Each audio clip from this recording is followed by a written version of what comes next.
Today's news. Today's news. Francis dies at age 88. He made his last public appearance yesterday on Easter Sunday. Greeting the faithful right to the end. He got the nickname the People's Pope. A legacy of welcoming everyone. He's made me feel like there's a place for me in the church. Good morning, I'm Peter King with the CBS World News Roundup. Just one day after wishing the world a happy Easter from the Vatican,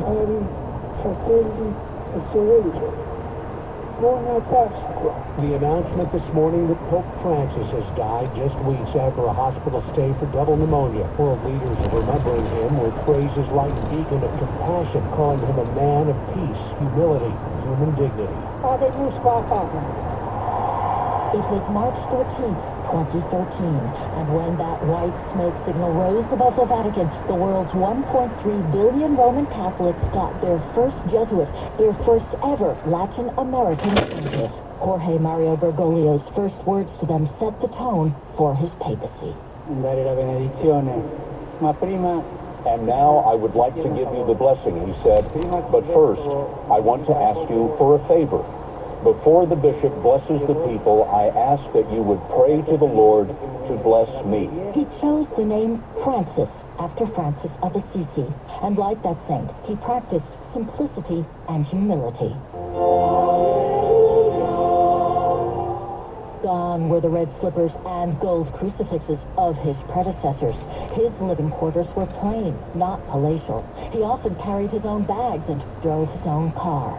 For many Roman Catholics, Papa Francisco was a breath of fresh air. I heard Pope Francis in his message, and I couldn't stay away. He makes me feel great. He makes me want to bring friends to church.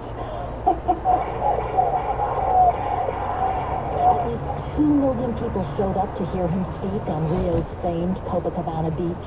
They listened to a leader who promised to protect the poor, the weak, the environment. Francis was chosen to be a reformer, and he eventually did take on the Vatican's backbiting bureaucracy, financial corruption, and the priest's sex abuse scandals. Some hoped he might go further. At a press conference aboard a People flight, he appeared to crack open a space for homosexuals in the church with a single phrase. Una persona gay. Who am I to judge, he said. But while Francis changed the tone of the institution, conservative church teaching stayed the same during his papacy. He reaffirmed church doctrine opposing gay marriage and pretty much everything else, from birth control to the ordination of women. Ultimately, history will decide how the 266th Pope made his mark on the world. Vicki Barker, CBS News. As we mentioned earlier, the Pope appeared in public yesterday to wish the faithful a happy Easter, and then he took a ride that turned out to be his last. Crux editor John Allen. Watching that scene unfold in St. Peter's Square, where for the first time since that 38-day hospitalization when Pope Francis was battling double pneumonia, we saw him astride the Pope-mobile and making one of those triumphant swings through St. Peter's Square, greeting the faithful who had assembled to see him on Easter Sunday. We all thought this was his triumphant comeback. As it turned out, of course, it was his triumphant farewell. But I think it probably was precisely the way Pope Francis would have scripted his exit. His papacy was all about proximity to the people from beginning to the end. I'm Elaine Cobb in Paris, where the bells of Notre Dame rang out 88 times on the news of the Pope's death.